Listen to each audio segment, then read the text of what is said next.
మాట్లాడే మాట. ఈ సంవత్సర కాలం అంతా దేవుడు మనందరినీ దీవించారు, ఆశీర్వదించారు, ఆశీర్వించారు, ఆరోగ్యాలు ఇచ్చారు. ప్రతి క్షణము ఎక్కడ ఏది తక్కువ కాకుండా మన సంఘాన్ని, మన కుటుంబాలను ఎంతగానో కాపాడారు. అందును బట్టి దేవుడి వందనాలు తెలియజేసే వారిగా ఉండాలి. రెండోది, యేసు ప్రభువు వారు చెప్తున్నారు, ఈ మాసాంతంలో, సంవత్సరాంతంలో, ఈ ముగింపులో నా ప్రజలందరూ నా సన్నిధిలో ఉండి వారు ఏమై ఉన్నారో, ఎలా జీవించారో, ఎలా బతికారో తనను తాను పరీక్షించుకుంటూ పరిశీలన చేసుకుంటూ నా రాజ్యంలోకి లేక కొత్త సంవత్సరంలోకి ప్రవేశించడానికి హక్కు కలిగిన వారుగా ఉండాలని దేవుడి ఉద్దేశం. మన వాక్యం ఏంటంటే, ఒకటేమో ఆయన మనకి ఏం చేశాడో మాట్లాడుతున్నాడు, రెండేమో మనం ఎలా ఉన్నామో మాట్లాడుతున్నాడు, మూడోదేమో మనం ఏం చేయాలో మాట్లాడుతున్నాడు. ఈ మూడు విషయాలు మనం ధ్యానం చేస్తున్నాం. ఇప్పుడు వరకు ఏం మాట్లాడితే ఆయన మనకి ఏం చేశాడో చెప్తున్నాడు. ఆయన ఏం చేస్తాడయ్యా దేవ మా కోసం ఈ సంవత్సర కాలంలో అంటే, యేసయ్య అన్నాడు, నేను నీ పట్ల శ్రద్ధ కలిగి ఉన్నాను, నీ కుటుంబం పట్ల శ్రద్ధ కలిగి ఉన్నాను. ఏంటి శ్రద్ధ? ఏ విషయంలో శ్రద్ధ కలిగి ఉన్నావంటే, నిన్ను పోషించే విషయంలో నేను శ్రద్ధ కలిగి ప్రతిరోజు నిన్ను, నీ కుటుంబాన్ని శ్రేష్టమైన మధురమైన ఆహారంతో నేను నిన్ను పోషించే విషయంలో శ్రద్ధ కలిగి ఉన్నాను, శ్రద్ధ కలిగి నేను పోషించాను అని చెప్పాను. రెండోది, ఏ విషయంలో మా పట్ల శ్రద్ధ కలిగి ఉన్నావా అంటే, నిన్ను నడిపించే విషయంలో శ్రద్ధ కలిగి ఉన్నాను. ఎక్కడ తొట్టుల్లి పడిపోకుండా, పతనం కాకోకుండా అంతవరకు సంవత్సరం అంతా క్షేమంగా ఉండి కొత్త సంవత్సరంలో ప్రవేశించే వారుగా చెయ్యాలని నిన్ను నడపడానికి చేయి పట్టుకొని నిన్ను నడిపించే విషయంలో నేను శ్రద్ధ కలిగి ఉన్నాను అని చెప్పాడు. మూడవది, ఏంటయ్యా మాకు నీ మా పట్ల నీకు శ్రద్ధ అంటే, నీవు దేవుని సన్నిధిలో విలువైన పాత్రగా వాడబడాలి. ఆ విషయంలో శ్రద్ధగా ఉన్నాను నేను. ఒక వ్యక్తి దేవుని సన్నిధిలో వాడబడటానికి విలువైన వారే ఉండాలట. విలువ కలిగిన వారే దేవుని సన్నిధిలో విలువైన పాత్రకు వాడబడతారు. దేవుని చేతిలో వాడబడే పాత్రగా మనం ఉండాలని యేసయ్య కోరిక.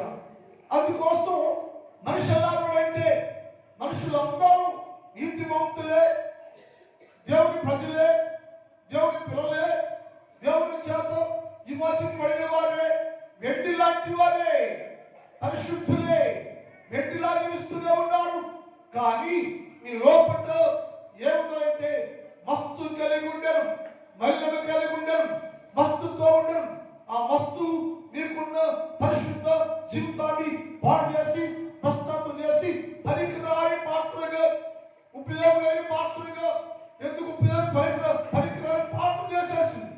చేసి అన్నాడు, ఒకవేళ పనికిరాని పాత్రగా మార్చబడితే ఈ సంవత్సర ఆఖరిలో నిన్ను నేను పనికొచ్చే పాత్రగా, ఉపయోగపడే పాత్రగా, దేవుని చేతులు వాడబడే పాత్రగా చెయ్యాలనుకుంటున్నాను నేను.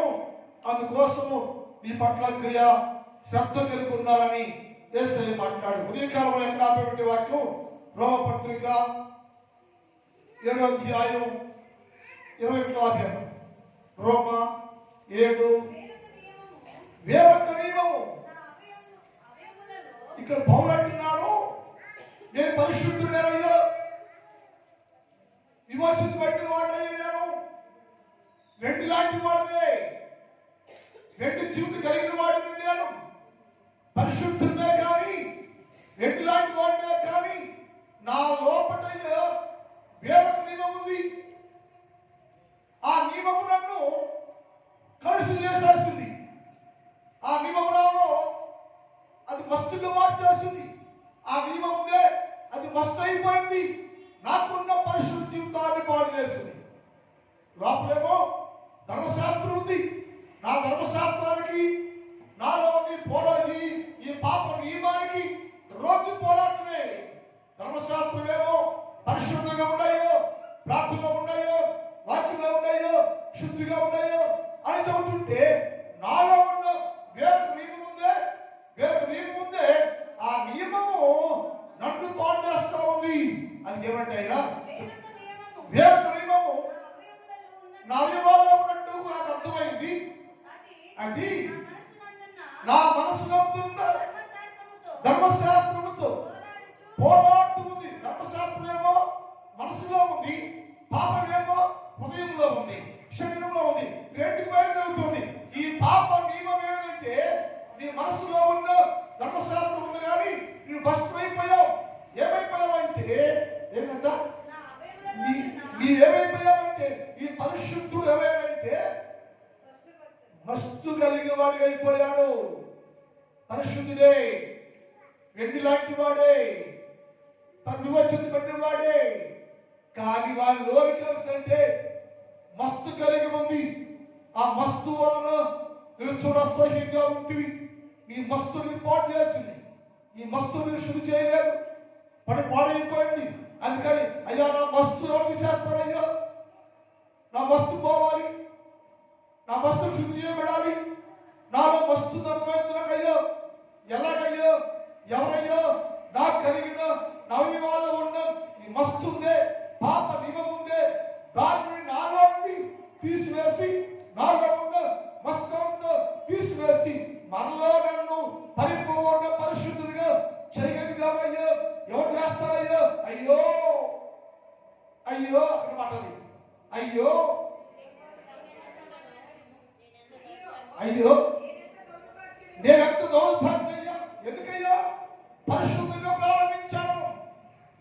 ఇలా ప్రజల్లో భక్తులే, విశ్వాసులే, ప్రార్థనాపరులే స్వభావం పాడైంది, మస్తైపోయింది, నలిమైపోయింది, పాడైపోయింది. ఎందుకంటే వెండిలాంటి జీవితంలోకి, వెండిలాంటి బతుకుల్లోకి, ఈ మోచించబడిన జీవితంలోకి మస్తు అనేది ప్రవేశించింది. పాప నిమిలో ప్రవేశించింది.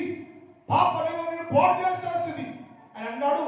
ఆయన పౌరులకు అర్థమైందయ్యో ఈ మస్తు కలిగి ఉన్నా నేను, ఈ మస్తు వల్ల నాకున్న పరిశుద్ధం పోగొట్టుకుంటున్నానయ్యో. అయితే నాలో ఉన్న ఈ మస్తుని తొలగించి ఎవరయ్యో? అయ్యో ఎంత దుర్మార్గుడయ్యాను. నీతివంతు వెండి లాంటి వాడను, విమోచన వెండి వాడను, ధర్మశాస్త్రం లేని వాడను.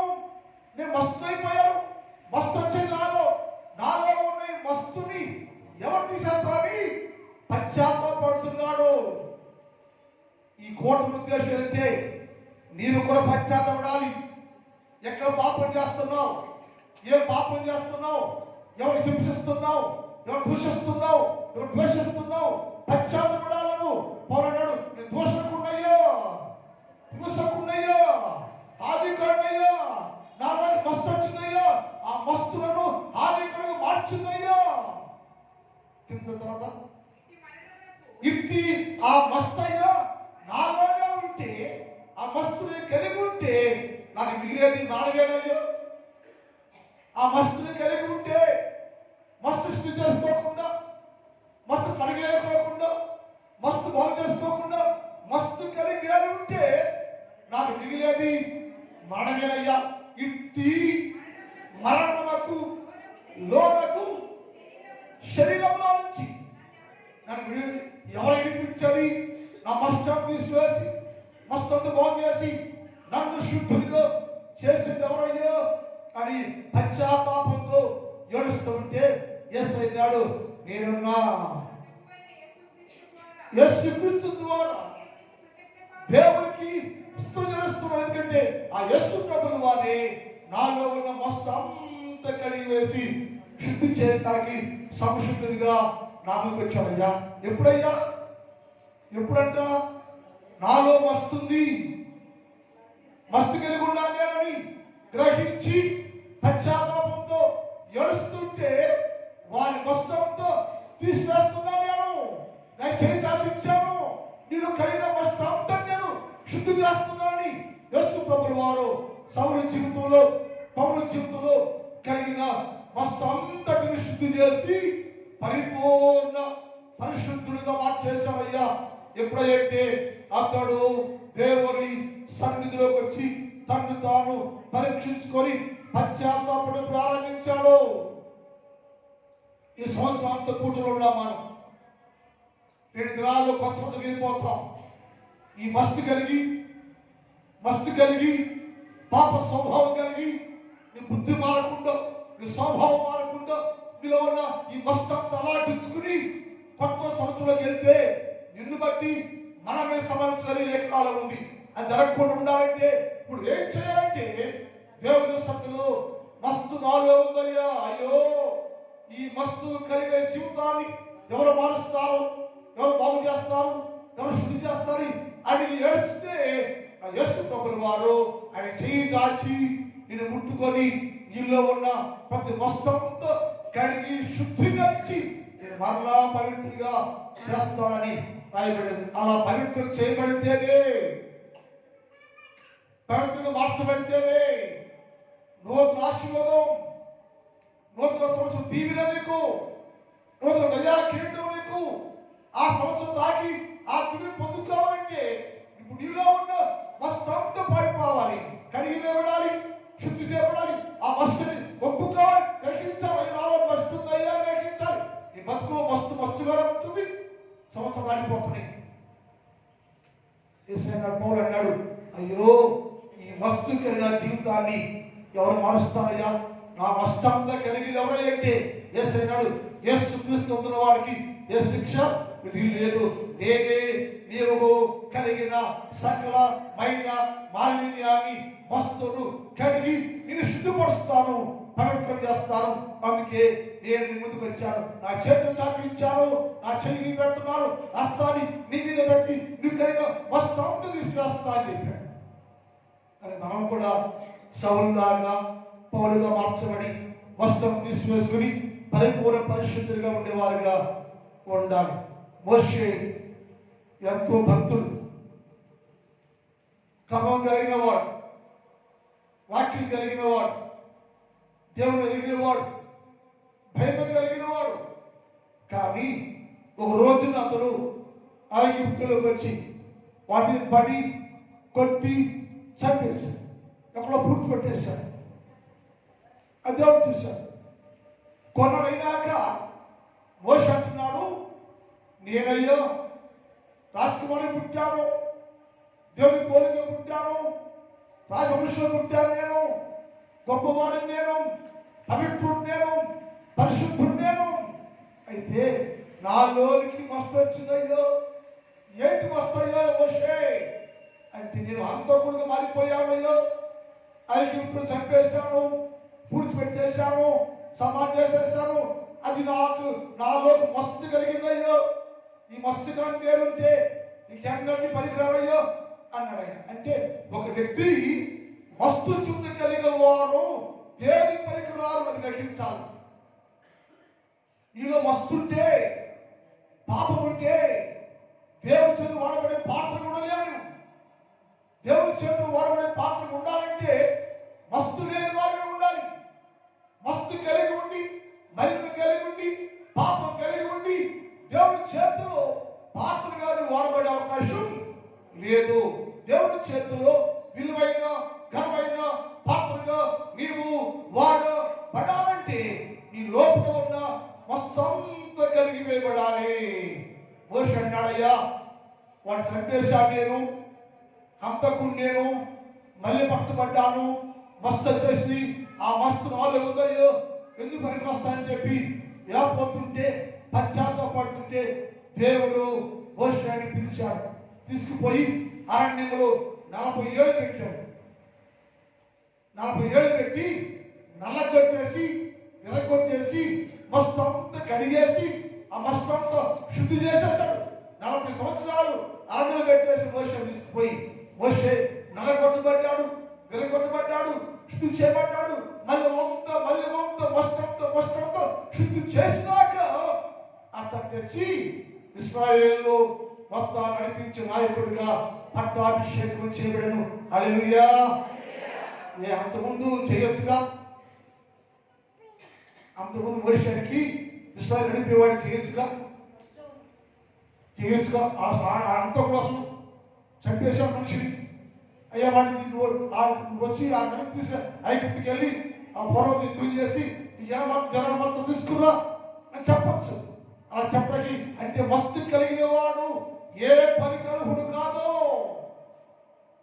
మళ్ళీ కలిగిన వాడు దేవుని చేతులు వాడబడ్డాడు కాదు. అందుకని దేవుడు తీసుకుపోయి 40 సంవత్సరాలు అరణ్యంలో పెట్టి నల్లగొట్టాడు రోజు తను కలిగిన హృదయానికి శరీరానికి కలిగిన మస్తు అంతా శుద్ధి చేసి బాగు చేసి పవిత్రపరిచి అతడు పవిత్రుడిగా చేయబడ్డాక పరిపూర్ణ పరిశుద్ధులుగా మార్చబడినాక ఐగుప్తులో నుంచి తన ప్రజలందరినీ తీసుకురావడానికి నాయకుడుగా దేవుడు వారిని ఎన్నుకొని అభిషేకించి 6 లక్షల మంది ఐగుప్తుల ప్రతి మనిషిని తీసుకోవడానికి మోషే ఇశ్రాయేలు పక్షుల నాయకుడుగా నియమించబడెను. ఎప్పుడయ్యా? మస్తంత పోయినాక, మళ్ళీ పోయినాక, కడిగివేయబడిన తర్వాత అతను నాయకుడిగా ఉన్నాడు. నాయకత్వం చేపట్టాడు. ఎవరు చేయ నాయకుడు అంటే యేసు ప్రభువు వారి తండ్రి దేవుడే వారికి శుద్ధిపరిచాడు. వాళ్ళు మస్తంతా తీసేశాడు. ఎప్పుడైతే మోషే పశ్చాత్తాపడ్డాయో, నేను ఐగుప్తు వెళ్ళి చంపేశాను కదా, ఐగుప్తు చంపేశానే, నేను పాపాత్ముండే దుర్మార్గుండే ఎలాగయ్యా అనుకుంటున్నప్పుడు దేవుడు వారిని దర్శించి తీసుకుపోయి 40 ఏళ్ళు అతను శిక్షించి అతన్ని సరిచేసి తనకు కలిగిన శరీరానికి ఆత్మకు కలిగిన సకలమైన మస్తు అంత తీసివేసి పవిత్రం చేసిన తర్వాత అతనికి ఇశ్రాయేలు మీద నాయకుడిగా నియమించాడు. ఈ శుద్ధీకరణ కుడికులో ఒకవేళ నీ జీవితంలో మస్తు ఉందా? మళ్ళీ ఉందా? మస్తు కలిగి ఉన్నావా? ఉంటే ఈ కుడికిలో ఏంటంటే అయ్యో నేను మస్తు ఉన్నాయో, అయ్యో దుర్మార్గున్నాయో, నా మస్తు అయ్యా నాలో ఉండి నేను పరిశుద్ధిగా వండుకోకుండా పరిశుద్ధిగా జీవించుకోకుండా చేస్తుందయ్యా అని పశ్చాత్తపడే ఆడవాళ్ళము. మస్తు కలిగి నీవు గ్రహించాలా? మస్తున్నాయో ఒదిగి చెప్పాను. యెషయా ఏడ్చాడు, గ్రహించాడు. పౌలు గ్రహించాడు, మోషే గ్రహించాడు. వీళ్ళందరూ వారి లోపాలు గ్రహించారు, వారి పాపాలు గ్రహించారు, ఒప్పుకున్నారు.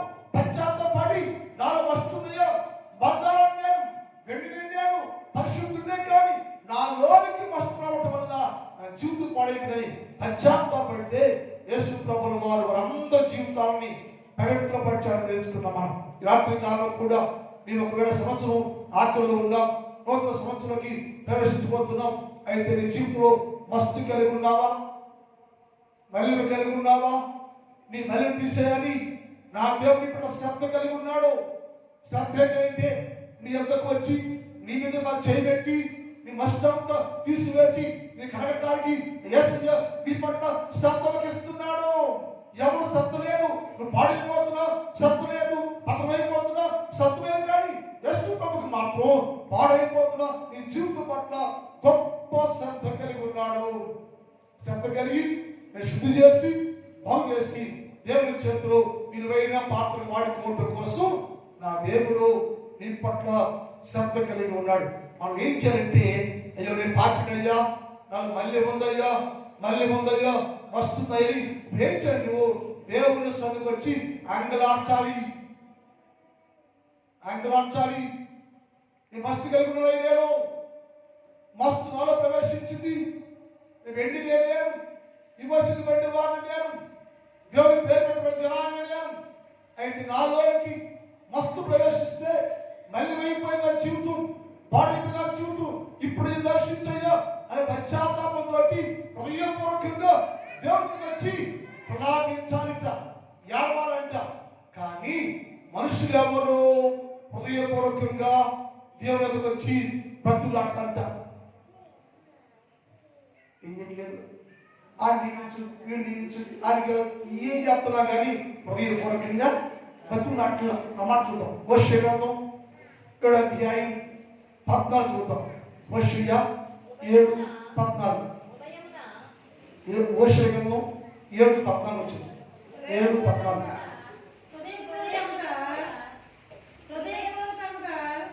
హృదయపూర్వకంగా గమనించాలి.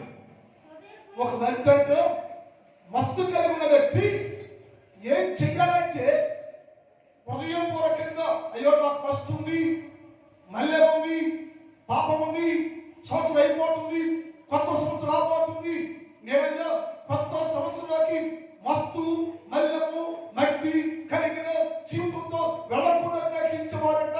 హృదయపూర్వకంగా నన్ను బతులాడి కనుక మంచాలను పండుకొని ఎక్కడ పడుకున్నాడు?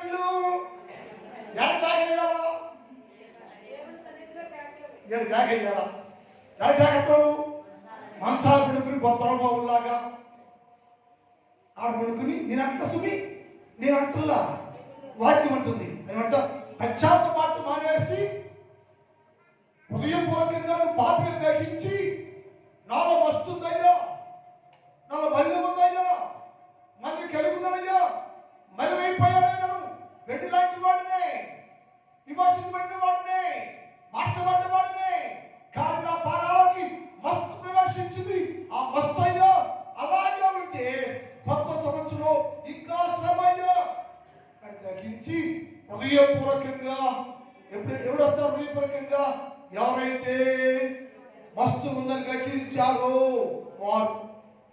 ఏలియా గ్రహించాడు, యెషయా గ్రహించాడు, మోషే గ్రహించాడు, పౌలు గ్రహించాడు. దేవుడికి వచ్చి ఏడిచాడు, అయ్యో అన్నాడు, పశ్చాత్తపడ్డాడు, హృదయపూర్వకంగా ఏడ్చాడు. లేచి మన కుటుంబంలోంచి లేచి, ఇంట్లో నుంచి లేచి మందిరంలోకి వచ్చి మందిరం మోకాలేసి ఏడుస్తూ అయ్యో అయ్యో అని హృదయపూర్వకంగా యేసు ప్రభుని పట్టులాడతాడు. యేసయ్యా, నువ్వు మాత్రమే నా మస్తు జీవితాన్ని మార్చగలవయ్యా, ఈ బలిదాన్ని తీసి వేసే శక్తి నీకే ఉందయ్యా, నా బలి ఉందయ్యా, నా పాపం ఉందయ్యా, ఇది భారంగా ఉందయ్యా, క్షమించని హృదయపూర్వకంగా ఇక్కడికి వచ్చి ఇక్కడ ఏంటంట పశ్చాత్తాపంతో హృదయపూర్వకంగా యేసు క్రీస్తు పట్టులాడుకోవాలి. అయ్యా నేను పాపినయ్యా, ఈ పాపిని క్షమించయ్యా, నా పాపం తీసేయ్యా, కొత్త పాపలు చేయయ్యా, కొత్త పాపలు చేయయ్యా, నేను చేతిలో వాడబడే పాపలు చేయయ్యా, కొత్త సంవత్సరం కొరకు ఎదురు చూస్తుందయ్యా, అందులో ప్రవేశించడానికి నా లోపల వస్తుందయ్యా అని హృదయపూర్వకంగా దేవుడి దగ్గర భక్తులు వాడుకోవటం మానేశాడు. అలాంటి మనుషులమ్మా వాళ్ళు హృదయపూర్వకంగా నన్ను బతులాడుకోకుండా అని గమనించారు. హృదయపూర్వకంగా నన్ను బతులాడుకోకుండా ఇప్పుడు మోషే ఎలా బతులాడాడు? హృదయపూర్వకంగా బతులాడాడు. పౌలు అన్నాడు, అయ్యో హృదయపూర్వకంగా బతులాడాడు. కానీ మనుషులంట హృదయపూర్వకంగా నన్ను బతులాడక, హృదయపూర్వకంగా నన్ను బతులాడక, మాట్లాడక, గుడికి రాకుండా పిల్లల్లోనే ఉండి, మంచాన్ని పడుకుని, సొంత పనుల్లో ఉండి, ఆయా పనులు అక్కడ తిరుగుతూ ఉండి అంటారంట, చెయ్యి మీద ఉండి పరండి కేకేస్తాడు. అక్కడంట మనసు పడి ఏసయ్య దీవించయ్యా, ఏసయ్య కాపాడయ్యా, ఏందయ్యా అంటే ఇంట్లో పాత్రండి,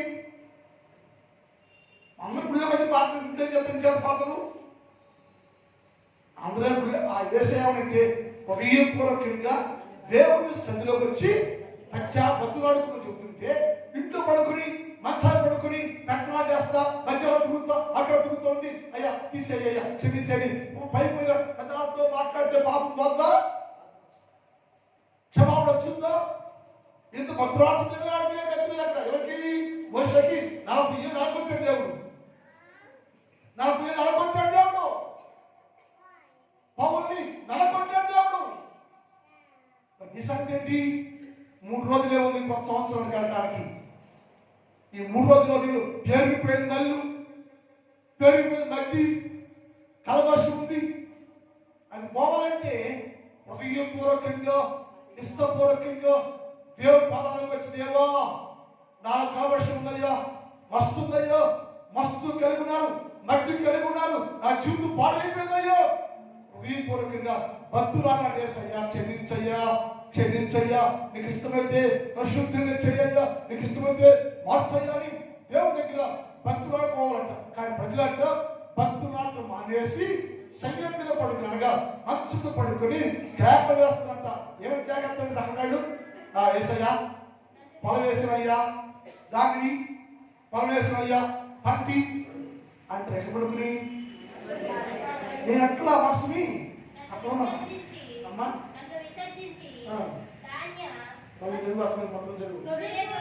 హృదయపూర్వకంగా బతుమాడు కనుక శయ్యం మీద పండుకొని కేకలు వేస్తారు. నా దగ్గర వచ్చి పశ్చాత్తాపడి పాపం ఒప్పుకొని ప్రార్థన చేయకపోగా విసర్జించేసి దానికి కావాలయ్యా, పంట కావాలయ్యా, దానికి రావాలయ్యా, మద్యం కావాలయ్యా, నేను ముందు తాగాలయ్యా, మద్యం కావాలయ్యా అని వారు గుంపులు బాధ్యత. అది బ్యాచ్, అది బ్యాచ్. నాలుగేళ్ళు ముందు కావాలి, పంట కావాలి, పంట వచ్చి పొలం వేసామా బాగా పంట అంటాడు. ఎవరు పెడతాడు పంటకు? పంట దేవుడు, దేవుడు. మరి దేవుడికి రావాలి. నువ్వు ఇంట్లో మంచాలు పడుకుని పిల్లలు వేస్తే వేసే భయపుట్టి నీ పంట ఇయ్యాలా అని అంటాడు ఆయన. మధ్యలో అడిగిపోదు, పశ్చాత్తపడకపోదు. నా మీద వాళ్ళు తిరుగుబాటు చేస్తున్నారు, విసర్జించేశారు. పశ్చాత్తపడ సమయం ఇది, ఏడ్చే సమయం ఇది, ఏడ్చే సమయం ఇది. అయ్యా, ఒక నాకు విశ్వాసం అయితే అవిశ్వాసం అయితే నాకు పాపం ఉంటే క్షమించే క్షమించే క్షమించే నన్నయ్యా, కొత్త సంవత్సరంలోకి కొత్త పాత్రగా చెయ్యాలి. ఏం చెప్తే హృదయపూర్వకంగా చేసే బతులు ఆడుకోవాలి. కానీ ప్రజలు అలా చేయకుండా, బతులు ఆడుకోకుండా మంచాన్ని పడుకొని కేక వేస్తాట. ఆమోసు గ్రంథం 6వ అధ్యాయం 4-6 చదువుదాం. ఆమోసు గ్రంథం 6వ అధ్యాయం 4 చదువుదాం. ఆమోసు గ్రంథం ఎక్కడంగా దంతము మంచం, దాన్ని ఏమంటే మన భాషలో డబ్బుల కాళ్ళు పడుకుని అన్నాడు. ప్రజలు దంతము మంచాలు పడుకుని పాన్పుల మీద పడుకుని అమ్మా తప్పును చాచు ఏం చేయాలంట?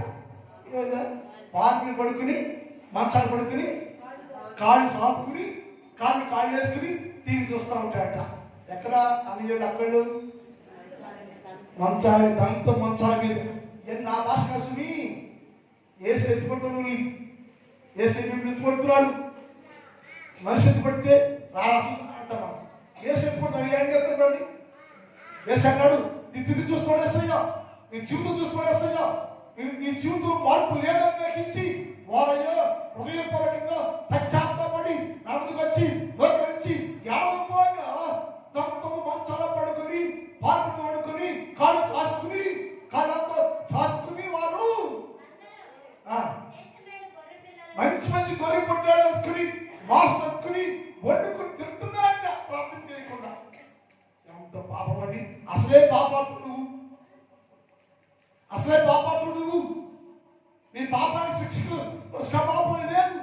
అయినా సరే హృదయపూర్వకం వచ్చి సంవత్సరం అంతంలోకి వచ్చి, అయ్యా ఈ సంవత్సరం అంతం అయిపోతుంది, అయ్యా కొత్త సంవత్సరం రాబోతుంది.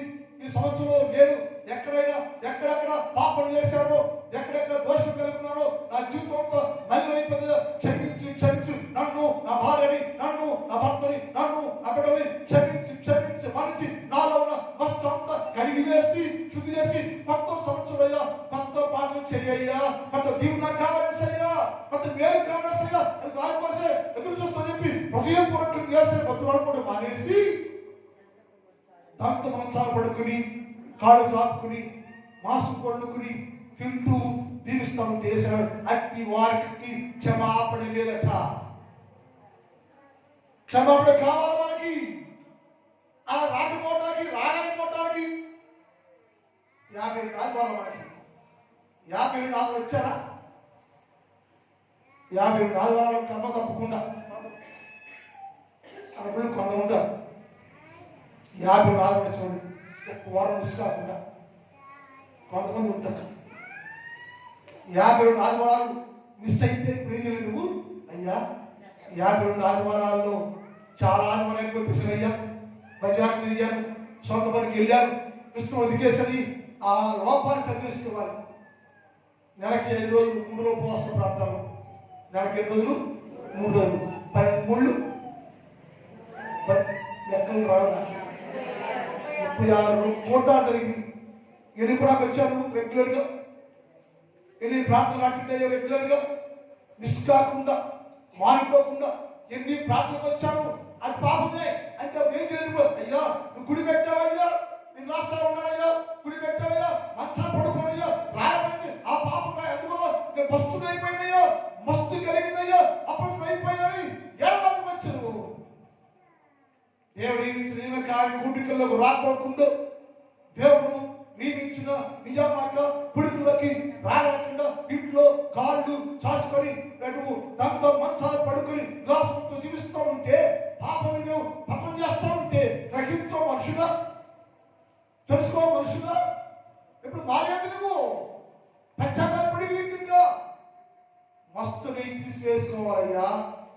వేసి అన్నాడు వారు మస్తు కలిగి ఉండాలి కానీ హృదయపూర్వకంగా బతులాడుకోవడానికి వచ్చేవాడు ఉండేదయ్యా.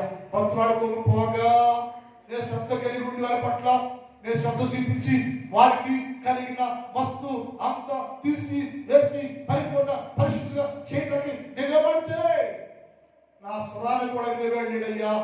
వెనకపోక అందరూ దాంతో మంచాల్లో పడుకొని మాంసం వండుకుని తిని తాగుతూ ఉన్నారయ్యా. నా దగ్గర వచ్చి హృదయపూర్వకంగా పశ్చాత్తపడి ఉండేడయ్యా. అది వారి కుటుంబాలు ఎక్కడేసాక అక్కడే ఉండి అయ్యా. No change, no growth, no development. ఇంకయ్యా అంటే వాళ్ళయ్యా నా దగ్గర హృదయపూర్వకంగా బతులాడుకోలేదా.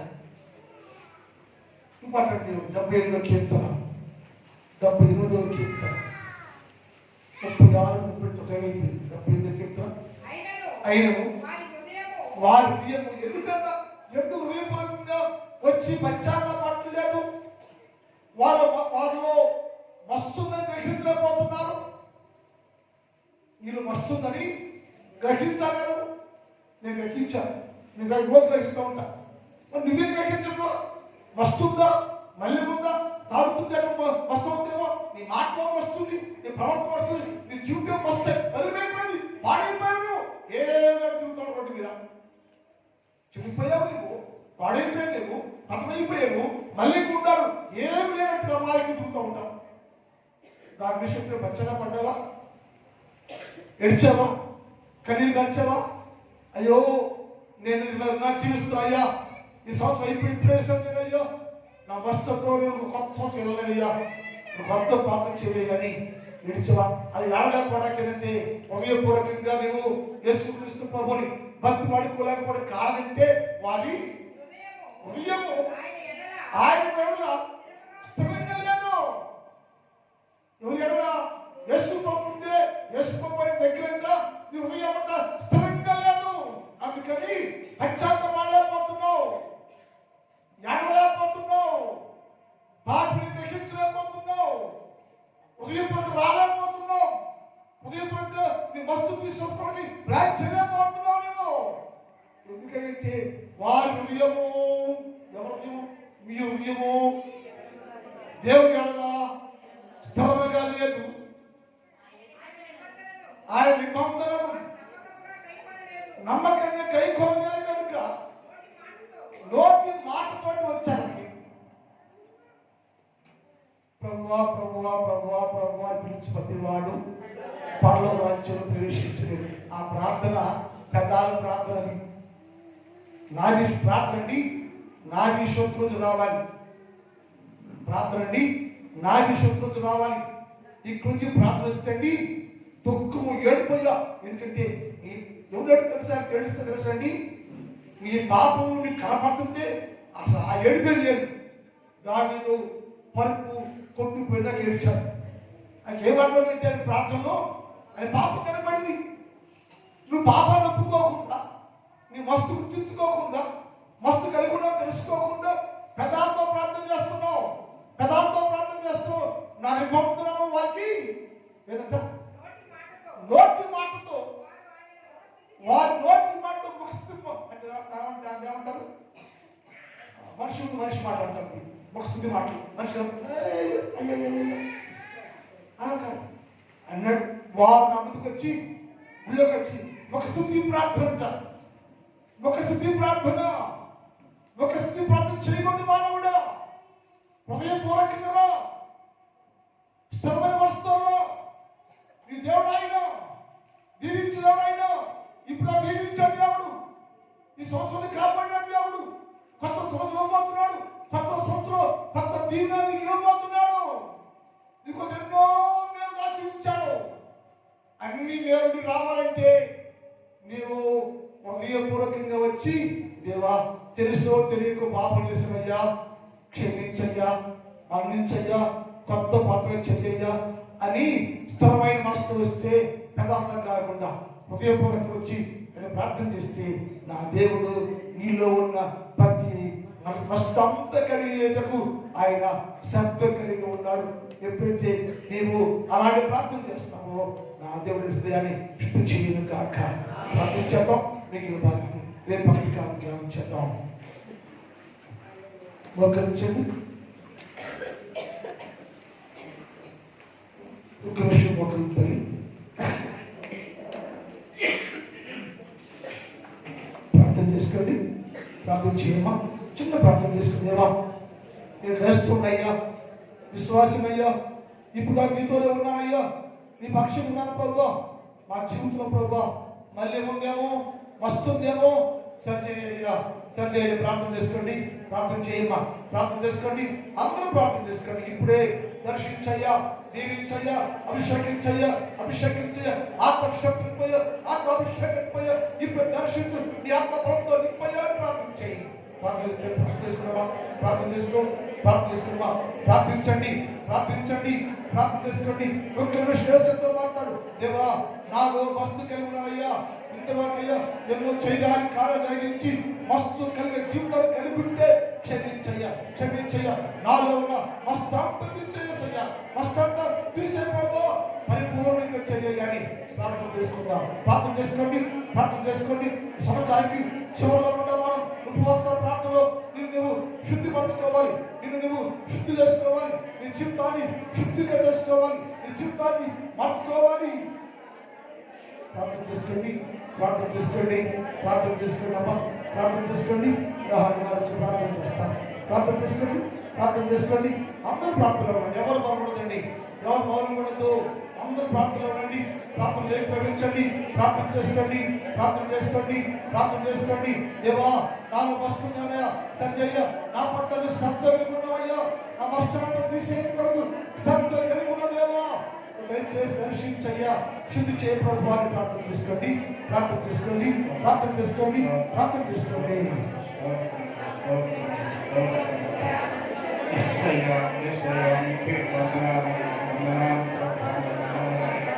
పరిశుద్ధిగా పరిశుద్ధిగా పరిశుద్ధిగా పరిశుద్ధిగా దర్శించమని దర్శించమని దర్శించమని మాతో మాట్లాడుతున్నాయి. అయ్యా మా పెదవులను తెరవండి, ప్రతి వారు పెదవులను తెరవండి, ప్రతి వారితో మీరు మాట్లాడండి ప్రభు, మాట్లాడండి. ఆత్మతో నింపండి తండ్రి, ప్రతి వారి తండ్రి మీరు దీవించండి, ప్రతి వారితో మాట్లాడు ప్రభు, సహాయం చేయండి ప్రభు. రాత్రి కాలంలో ప్రభు ఇప్పటి వరకు కూడా ప్రభు అయా ప్రభు దాసులుగా మీరు మాట్లాడడానికి స్తోత్రాలు చెల్లిస్తున్నాను ప్రభు. పరిశుద్ధరానికి వందనాలు, దేవానికి స్తుతులు స్తోత్రాలు చెల్లిస్తున్నాము ప్రభు. అయా ప్రభు ఆయన సంవత్సరంలో గడిచినప్పటికీ ప్రభు, అయా ప్రభు అనేక సంవత్సరాలు గతించిపోతూ ఉన్నప్పటికీ కూడా ప్రభు మాలో ఉన్నటువంటి వస్తువులు కలిగించుకోలేకపోతూ ఉన్నాము తండ్రి, మాలో ఉన్నటువంటి మరణము తీసుకువేసుకోలేకపోతూ ఉన్నాము తండ్రి. ఇంకా నాయన అయా ప్రభా వస్తువులు కలిగి జీవిస్తూ ఉన్నాము తండ్రి. మా కొరకు ఆయన మమ్మల్ని విమోచించడానికి పాప క్షమాపణ దయచేయడానికి మీరు వచ్చిన ఆయన మమ్మల్ని తండ్రి విమోచించినప్పటికీ కూడా ప్రభు ఇంకా ఆయన మాలో ఉన్నటువంటి సమస్యలు మేము తొలగించుకోలేకపోతూ ఉన్నాము తండ్రి. పాపంతోనే మేము జీవిస్తూ ఉన్నాము తండ్రి. మాలో ఉన్నటువంటి ప్రభు ఆ దుర్మార్గతను విడిచిపెట్టలేకపోతూ ఉన్నాము తండ్రి. దౌర్భాగ్యమైనటువంటి జీవితం కలిగిన జీవిస్తూ ఉన్నాము ప్రభు. అనేక మంది భక్తులు నాయన అయా ప్రభు ఎంతో నాయన భక్తి కలిగినైనా నాయన మీ అందులైన విశ్వాసం కలిగి తండ్రి వారిలో ఉన్నటువంటి వస్తువులు నాయన అయా మీ సన్నిధిలో విడిచిపెట్టినప్పుడు తండ్రి వారు ఎంతగానో ఆశీర్వదించబడ్డారు తండ్రి. అనేక మందికి ఆయన స్వార్థం అందించారు ప్రభు. అనేక సంఘములను తండ్రి వారు కట్టారు ప్రభు. మీ పాదాలకు స్తోత్రాలు చెల్లిస్తూ ఉన్నాము తండ్రి. అయా ఈ 2025వ సంవత్సరంలో ప్రభు ఇంకా మేము ఏ వస్తు కలిగి ఉన్నామో ఏ ప్రస్తుతం కలిగి ఉన్నామో ప్రభు ఏ రాత బ్రతుకుల మాలో ఉన్నదో ప్రభు దాన్ని మేము విడిచిపెట్టడానికి నాయన నీ కృపను దయచేయండి తండ్రి. పాత రాత బ్రతుకులను మార్చండి ప్రభు. నూతనమైనటువంటి ప్రభు హృదయాన్ని మాకు దయచేయబడుతూ ఉన్నాము తండ్రి. మమ్మల్ని నూతనపరచండి నాయన. మా జీవితాలను నూతనపరచండి తండ్రి. ఎప్పటికైనా సరే తండ్రి మేము విడిచిపెడతానికి ప్రభు నీ కృపను దయచేయండి ప్రభు. అనేక మందినైనా నీ మాటలు విన్నారు తండ్రి. ఈ వాక్యము విన్నారు ప్రభు. ఈ వాక్యము నాయన తేనె కంటెను జుంటె తేనె దారుల కంటే కూడా మధురమైనటువంటి తండ్రి. మధురమైనటువంటి వాక్యము మేము విన్నాము నాయన. మధురమైన మాటలు మేము విన్నాము తండ్రి. శ్రేష్టకరమైనటువంటి ఆహారం మీరు మాకు ఇచ్చుతూ ఉన్నప్పుడు తండ్రి శ్రేష్టకరమైనటువంటి వాక్యములు ప్రభు మేము అనుగ్రహించుకొని తండ్రి శ్రేష్టమైనటువంటి జీవితం కలిగినైనా జీవించడానికినైనా అయా ప్రభు జీవించడానికి మీ సహాయం చేయండి. మా పట్ల నాయన మీరు చూపుతున్నటువంటి శ్రద్ధ కొరకు వందనాలు చెల్లిస్తూ ఉన్నాము తండ్రి. మీరు నాయన మా మీద ఎంత శ్రద్ధ చూపించినప్పటికీ కూడా ప్రభు మేమైతే ప్రభు మిమ్మల్ని చూడలేకపోతూ ఉన్నాము తండ్రి. మిమ్మల్ని వెతకలేకపోతూ ఉన్నాము తండ్రి. మిమ్మల్ని నాయన మాలోకి చేర్చుకోలేకపోతూ ఉన్నాము తండ్రి. పాపంలోనే మేము బ్రతుకుతూ ఉన్నాము ప్రభు. అయా ప్రభు ఎప్పటికైనా సరే తండ్రి ఈ సంవత్సర కాల చివరిలో ప్రభు మమ్మల్ని నాయన మేము సరి చేసుకుని తండ్రి మమ్మల్ని మేము మార్చుకొని ప్రభు పరిశుద్ధులైనటువంటి వారుగా ఆయన పరిశుద్ధమైనటువంటి హృదయం కలిగించండి. పరిశుద్ధపరచబడినటువంటి వారుగా ఉండటానికి నాయన మీ కృపను దయచేయండి తండ్రి. ఈ 2 దినాలు కూడా నాయన మీరు కాపాడినందుకు మీకు స్తోత్రాలు తండ్రి. ఈ వాక్యం ద్వారా ఆశీర్వదించినందుకు మీకు స్తోత్రాలు ప్రభు. కనుక ప్రభు రేపటి దినమున నాయన జరగబోయేటువంటి ఆ యొక్క ఆరాధనలో మీరు ఉండండి తండ్రి. 2 పూటలలో కూడా మీరు ఉండిందండి. అనేక ఆత్మలమైన రక్షించబడినట్లుగా ఆయన ఈ కృపను దయచేయండి తండ్రి. అయా తండ్రి ఈ యొక్క ఉపవాస ప్రార్థనలో తండ్రి ఒక ఆత్మలైన మీరు పట్టుకోనండి ప్రభు. ఒక ఆత్మలైన రక్షించండి తండ్రి. ఒక ఆత్మలైన తండ్రి మీరు రక్షించండి అయ్యా. ఒక ఆత్మలైన విడుదల కలిగించే వెళుతూ ఉన్నాము తండ్రి. అయా ప్రభువైనా మీ కృప చేత తండ్రి ప్రతి వారిని తాకమనుతూ ఉన్నాము తండ్రి. మీ శక్తి చేత నింపమని పడుతూ ఉన్నాము తండ్రి. పరిశుద్ధాత్మ మీ పరిశుద్ధాత్మ శక్తితో నింపండి. మీకే స్తోత్రాలు చెల్లిస్తూ ఉన్నాం. ఈ రాత్రి అంతా కూడా మీ దీవులతో నింపండి. అయా తండ్రి మా గృహాలకు మేము వెళుచుండగానైనా మా గృహం చుట్టూనైనా మీ కావలి వెళుతూ ఉన్నాము తండ్రి. వేకువ గ్రామాలు లేచినైనా మిమ్మల్ని మేము సృజించేటువంటి వారిగా ఉండటానికి నాయన ప్రపంచమని దినమంతా కూడా మీరు కాపాడేందుకు మరొకసారి వందనాలు చెల్లిస్తూ మీరే మహిమా ఘనత కీర్తి ప్రభావం పొందమని నా ప్రభువును నా రక్షకుడైనటువంటి యేసయ్య నామం బట్టి అడిగి వేడుకొనుచున్నాము తండ్రి. ఆమేన్. ఎందుకో నన్నింతగా నీవు ప్రేమించితివో దేవా, అందుకో నా దీన స్తుతి పాత్ర. హల్లెలూయా యేసయ్యా.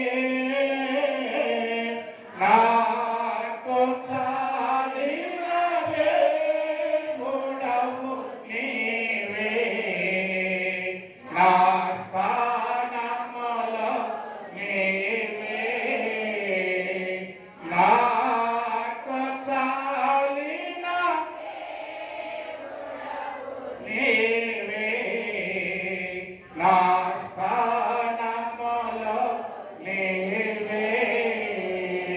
హల్లెలూయా యేసయ్యా, హల్లెలూయా యేసయ్యా.